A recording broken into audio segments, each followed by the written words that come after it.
So how do you attract new business so you constantly don't have to chase it? Hi, I'm Mike Cuevas, the real estate marketing dude, and this podcast is all about building a strong personal brand people have come to know, like, trust, and most importantly, refer. But remember, it is not their job to remember what you do for a living. It's your job to remind them. Let's get started.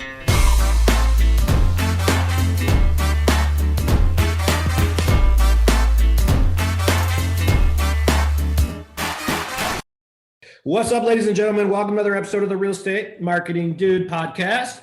We're going to be chatting today about sort of staying on top of mind, building your brand through consistent content creation, relationship marketing, referral marketing, anything from pop buys to remaining a consistent presence on social media. What we're really talking about today is how the fuck do you stay in front of everybody without always having to hit them over the head with your lockbox? Because you can't always be selling your business. If you are always selling your stuff, your friends are going to stop asking to go out to dinner or hang out on the weekends. But that doesn't mean you stop communicating with them. So what we're really chatting about today is branding and consistent communication to the same audience over time through multiple channels. And that's what we really want to focus on today. So I get an email from these two chicks called from Connect Social Pop. And this is what they do for a living, and they're going to share a lot of their tips with us today. And we're going to go through sort of how you do that, because I get asked all the time. The answer is no, you don't need to always be talking about real estate. You should in some cases, but not all the time, because people are going to tune you out no differently than the way your financial planner does when he tries to talk to you about IRS stuff or investing. You just want to tune them out. So it's the exact same concept. So without further ado, let's go ahead and introduce our guests. We have Mrs. Sarah, or is it Miss Sarah Cripe, and Sophia Meyers. Why don't you guys, whoever goes first, slowly introduce yourselves and tell us a little bit about who the fuck you guys are. Hey, I am Sarah Cripe, and my partner over here is Sophia Meyers, and we created Connect Social Pop to help real estate agents stay top of mind without all the brain damage that comes with it. You know, we just saw that all these agents are coming in and they're like, I'm an agent now. Woo, I'm going to kick ass, take names. And then they're like, oh, I forgot I have to be a marketing department. I have to be a counselor. I have to be all, wear all the hats.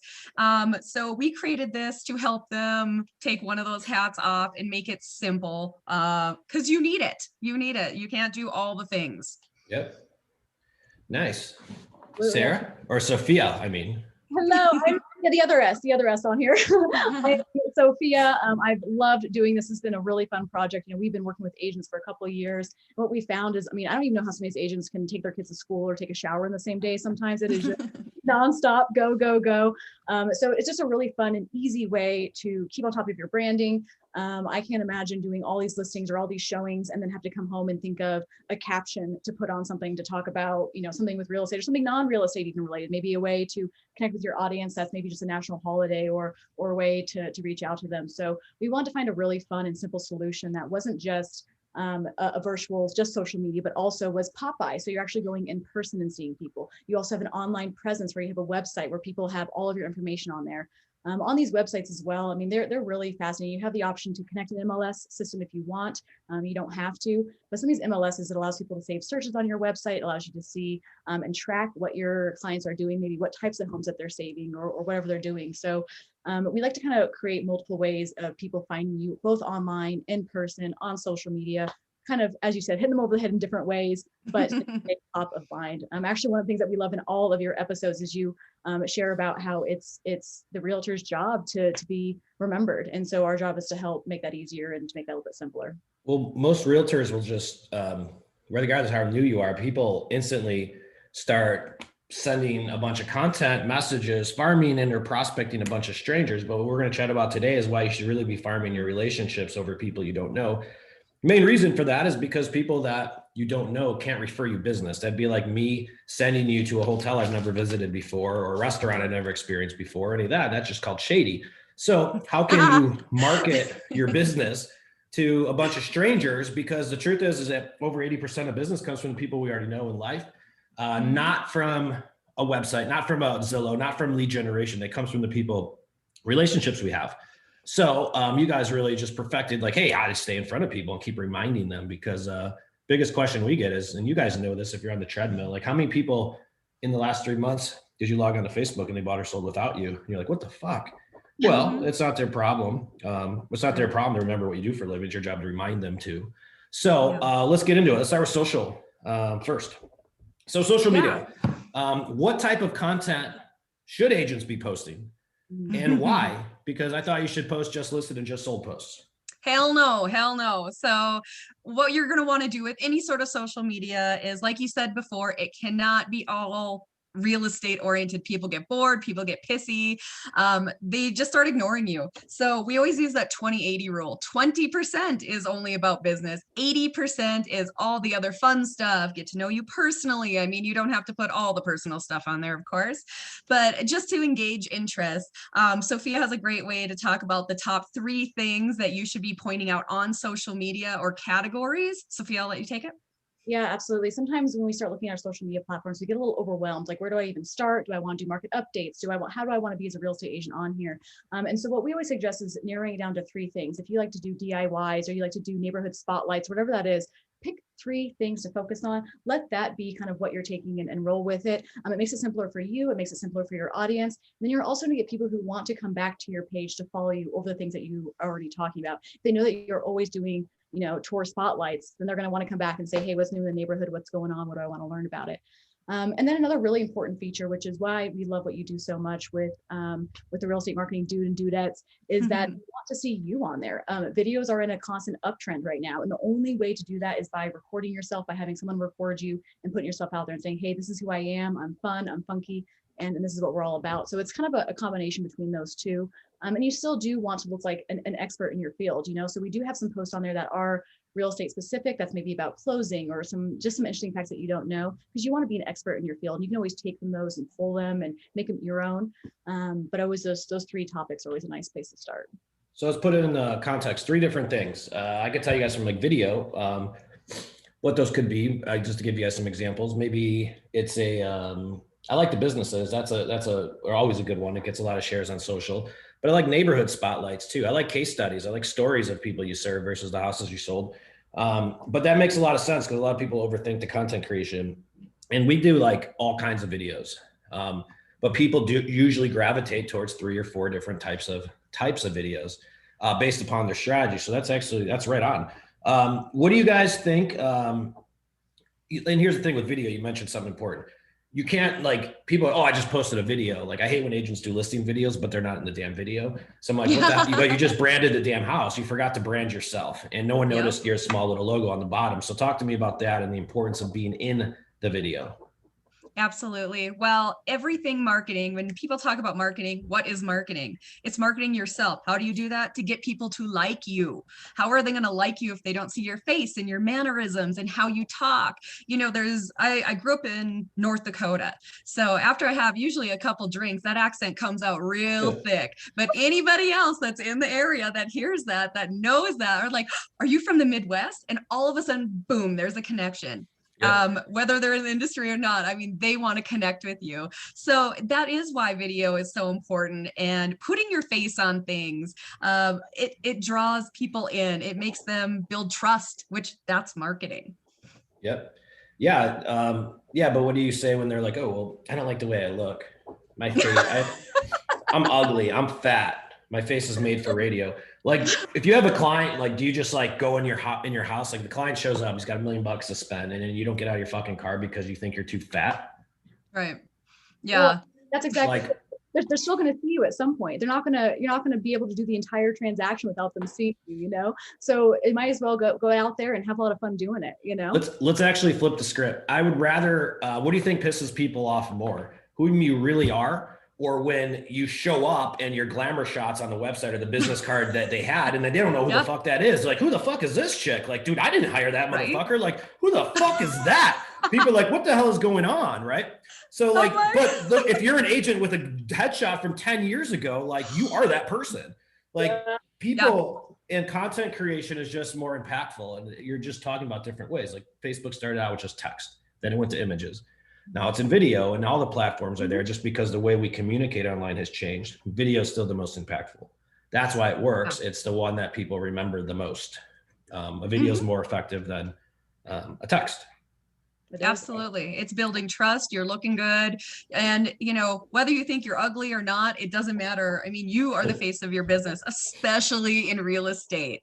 I mean, and think about where you connect with people. Do you want to work with an agent that's always dressed in a suit and tie?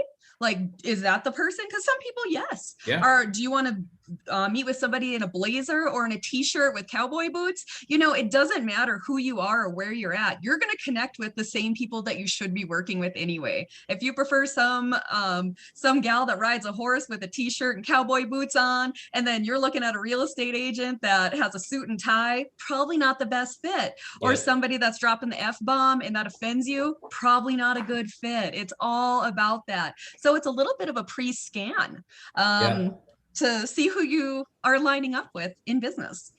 Yeah, like totally. Go ahead. I'm sorry, Sophia. Just algorithm wise right now too, video is being asked of us right now. Video is so big right now. So if there's an agent who hasn't done video, I mean, there is not a better time right now than to do it, because the algorithm is literally rewarding those who are willing to go out there, putting themselves out there and put themselves on video. Every platform wants it right now. It's dire. So there's so many people that are still scared to do it. It's crazy. Like, we have some people that aren't good on video when they start, and they get better as they go, like anyone else. But they're like little celebrities in their markets. And it's not like their content's even that good. Like, here's what it comes down to at the end of the day. It's differentiation. So you're either on video, you're not. And if there's two people standing next to each other, two agents, if you're watching a video, I'm holding my hands up. This agent has a YouTube channel with like 30 videos on it, and this agent has no YouTube channel, no videos. Or this agent has a website with a lot of content on it, or this agent borrowed the brokers. Or this agent has anything online about them, and this agent you can't find. In every case, the person who doesn't know you is going to hire the one that's more accessible. Mm-hmm. Absolutely. Absolutely. Then why is it so hard for people to like start creating content? Like I tell her, this is the new form of marketing. Lead generation, prospecting, that shit's out the window. Your boy Zillow's throwing you guys under the bus. And what they're really doing is they're going to turn into a referral model. They're brokerage. So they're going to be your competitor. They always have been your competitor. Just a lot of people have not been able to build their own business, and they had to rely on somebody else, which is nothing more than a house of cards waiting to fall and fail. So where's business come from? People, you got your own brand. Yeah, absolutely. And that's why we wanted to provide something where when you start hitting record, you're like, oh, what do I even talk about? I don't know what people want, da, da, da, da, da. We perform or give you a platform where we give you the ideas. You can brand it if you want. You can put your picture on there, or you can look at it and say, oh, people don't know what the word escrow means. You know what? I'm going to do a 1-minute video and I'm going to break down what the word escrow means. Just little things like that. It's such a nice way to get your mind going. Because when you're in this industry and you talk to real estate agents and lenders all damn day long, you take for granted what we know. A lot of people don't know what escrow means, like make a Lenders fun are video, notorious for do that. whatever. Mortgage brokers are horrible at that. Like, they talk on their social media profiles like the general consumer understands what underwriting means. Like, oh, I got a CTC. What the fuck does that mean? Here to close. Like, how am I supposed to know that if I never bought a house? People do that all the time. So you have to dumb down your communication, and it's more in the form of story, guys. Let's get into this hashtag thing. People on IG, like, what kind of hashtag should we be using?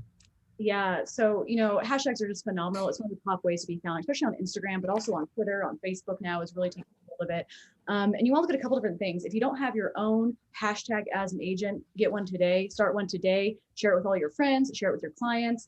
We have a fantastic, actually, we have an agent group that works with military appreciation. So they have their own hashtag for military appreciation, and everyone who does that, you go and you click on that story, you see all these beautiful military stories, people that they've helped, and everyone on their team who has helped. So it's a great way to continue to market yourself and push yourself out there.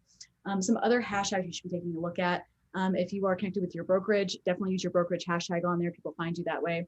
But I say the most successful one when it's going to come to agents and hashtagging, it's going to be geo-modified hashtags. So that's going to be based off of your location. So instead of doing hashtag real estate agent, do hashtag Chicago real estate agent, do hashtag your zip code, do the school district.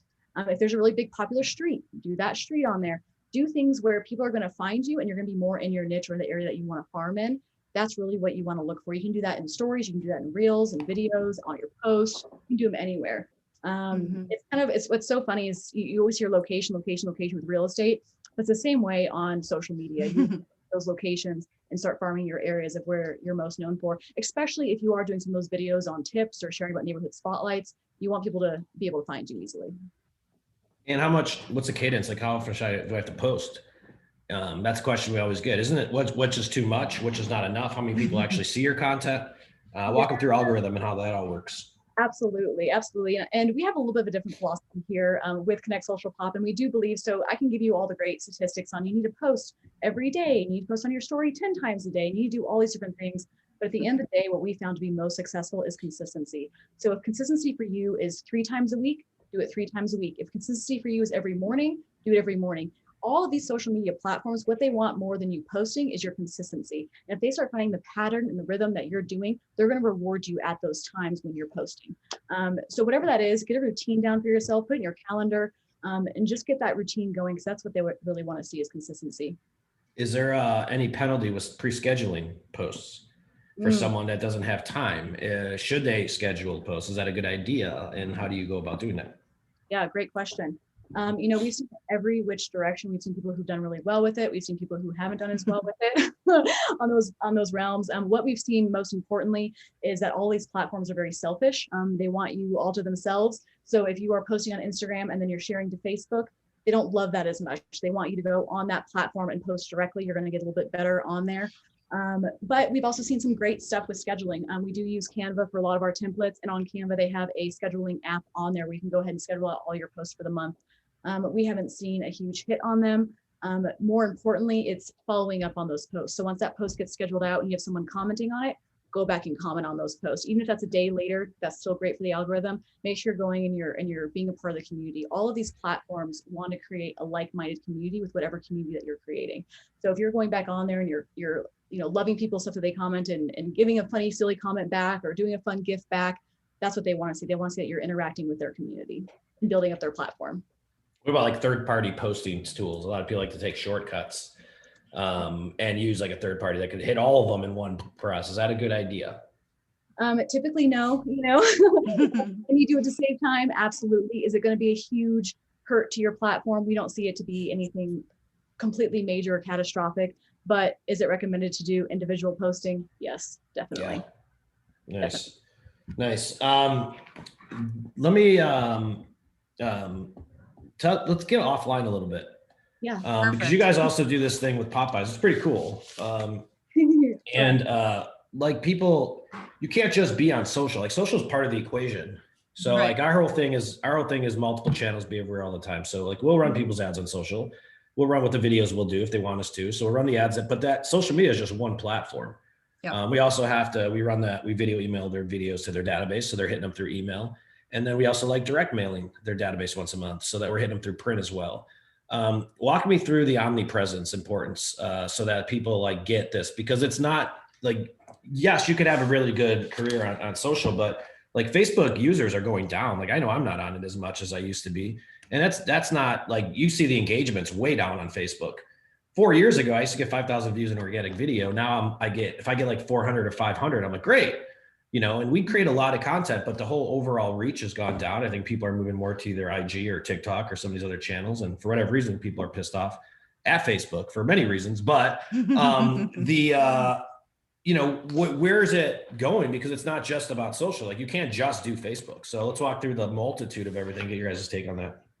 Absolutely. We get asked that question all the time. What's the best form of marketing? It's constant. That's the biggest thing. And really the shitty answer is all of it, because everybody's going to respond differently to every type of marketing. So yeah, you can be on social media and be amazing at it and post consistently, all using the perfect hashtags. That's cool. But hey, guess what? My mom isn't on that. My dad isn't on that. Yeah. My kids make fun of me because I still have a Facebook page.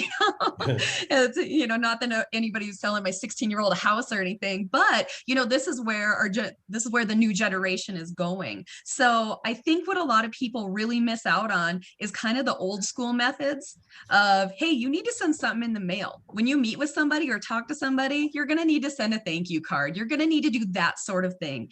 You're right. You need to send something out in the mail once a month, email a couple times a month, posting daily, all that other shit. But what we really, really love and people have a great time with are these pop buys. So if you're not familiar with a pop buy, it's just like a monthly little inexpensive gift with a fun tag that you drop off at people's houses, at their work, just to let them know, like, hey, I'm thinking about you. You're still one of my A clients, if you will. And it reminds them like, oh shit, like this person actually showed up at my job to drop off like a little fun thing for me to have.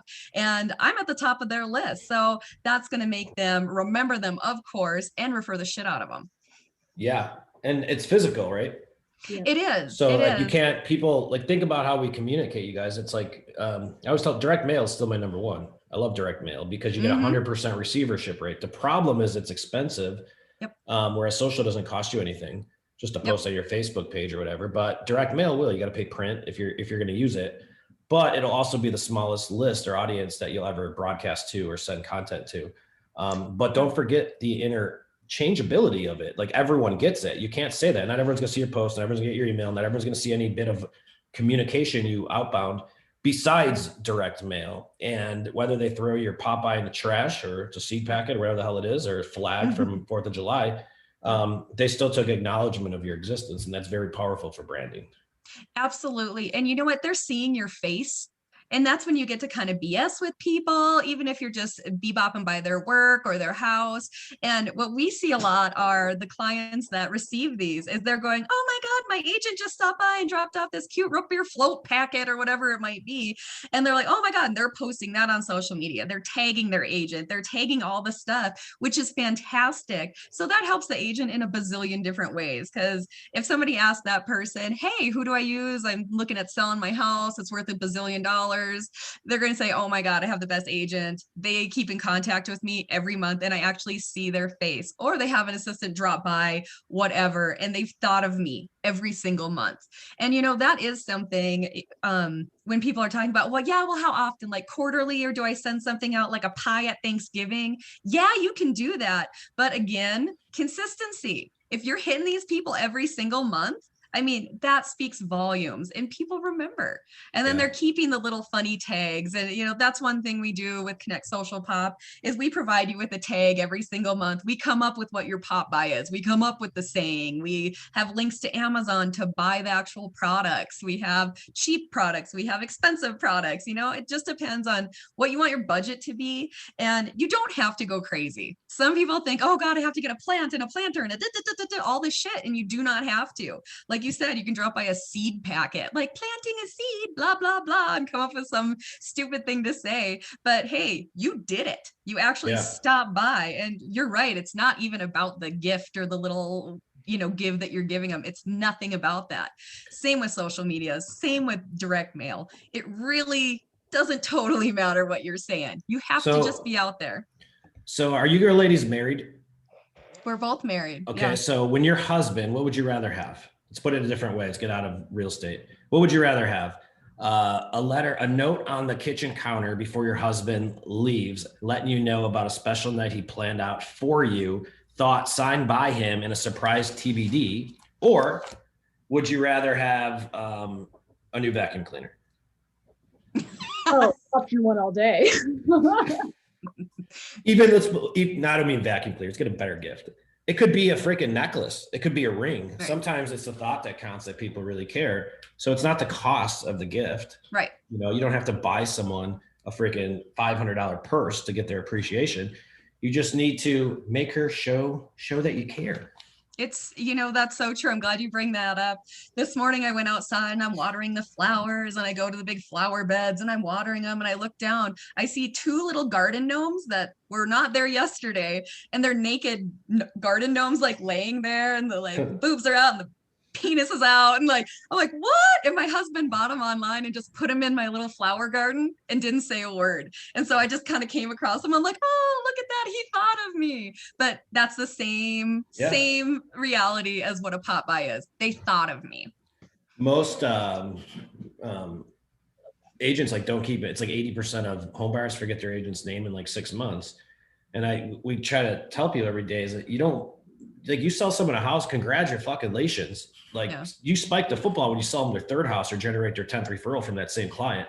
That's when you spike the football, not after you get paid your measly $5,000, because each relationship should be valued at a minimum of $25,000 to $30,000, because average person will buy 3 to 5 houses over the course of their lifetime. And that doesn't take into account how many people they can refer you to.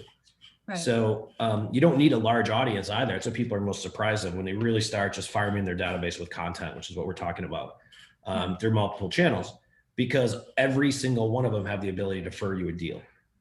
The mindset shift that agents have, they go like this: oh, well, that person lives 45 minutes away from me, so I'm not going to market them or stay in front of them.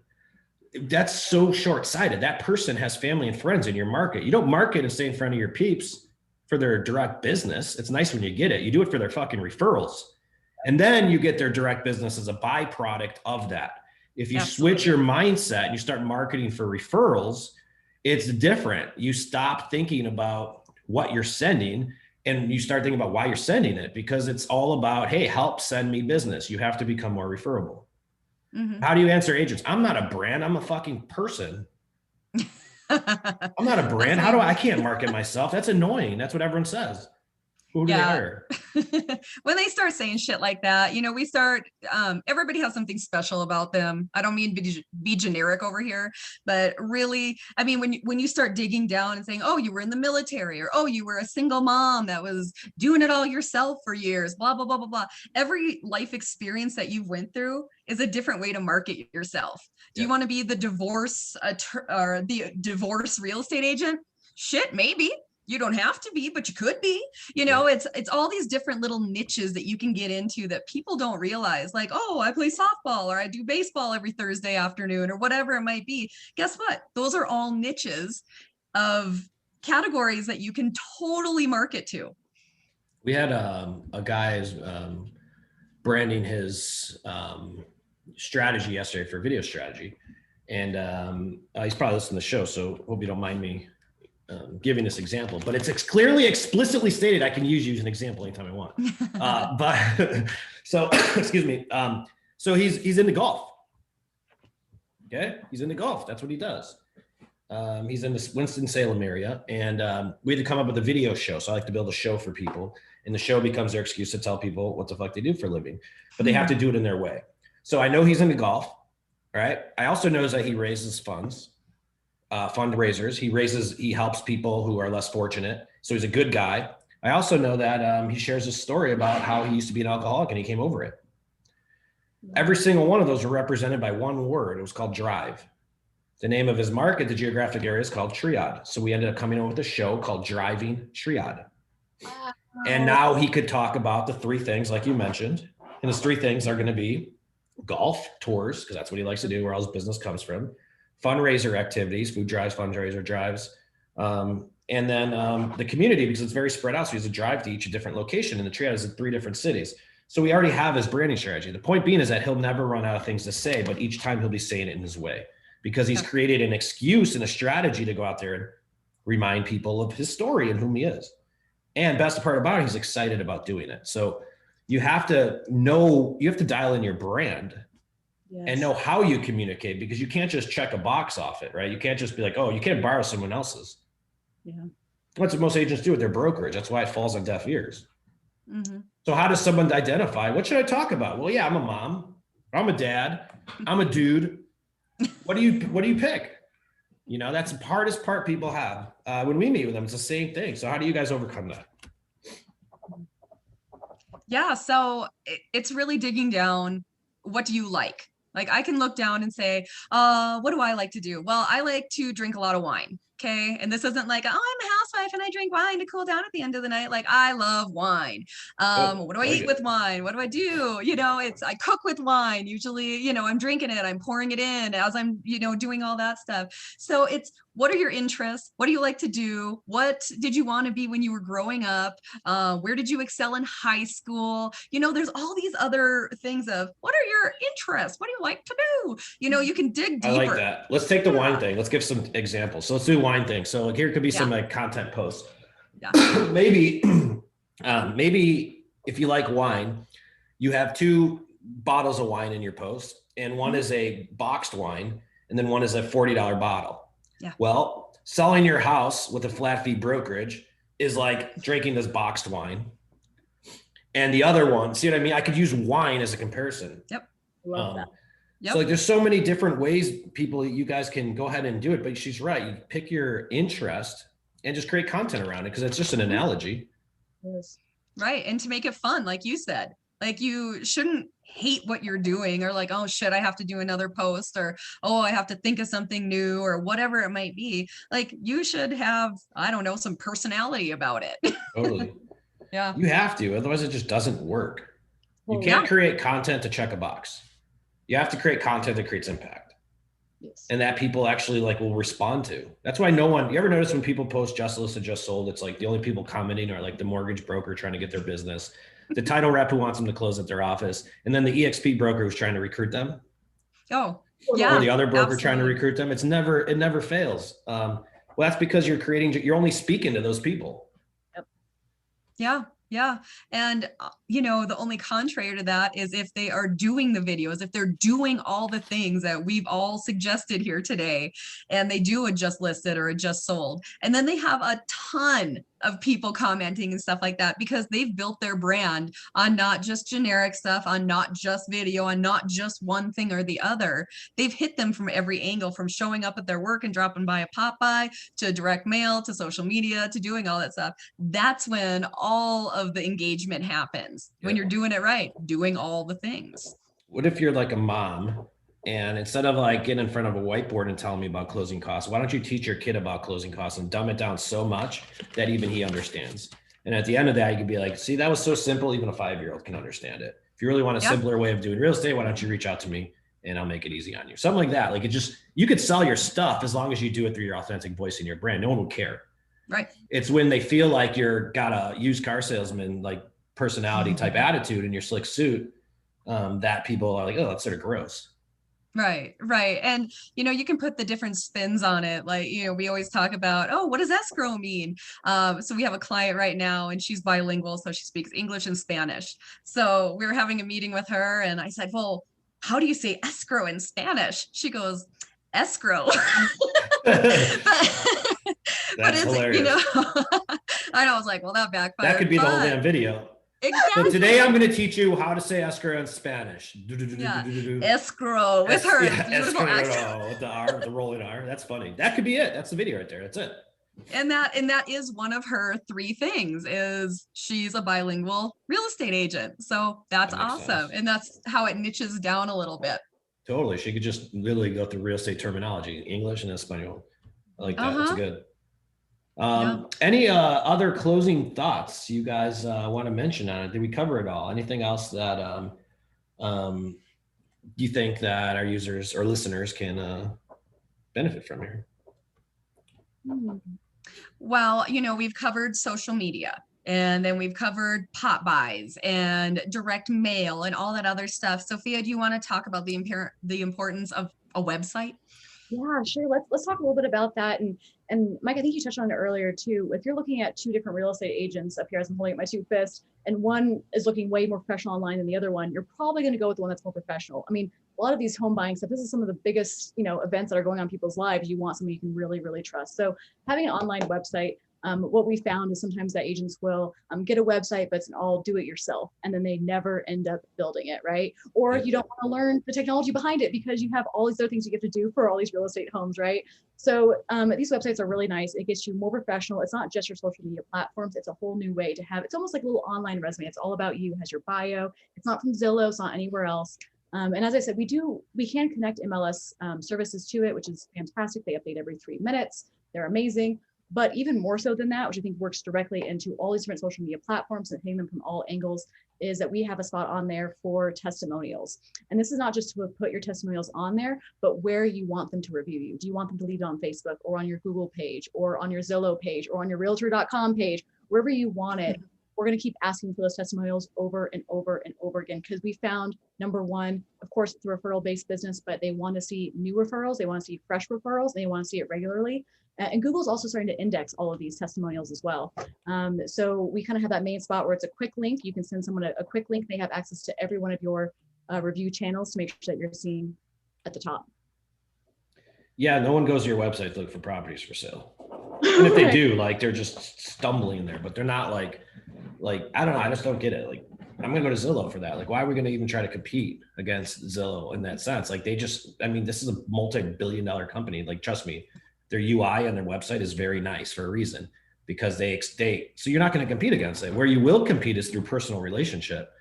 So I don't think people really need IDX on site. Some people prefer to use them and have some SEO advantages if you really know what you're doing. But overall, I don't think it matters, to be honest with you. I think it's more important just to have your face on the site.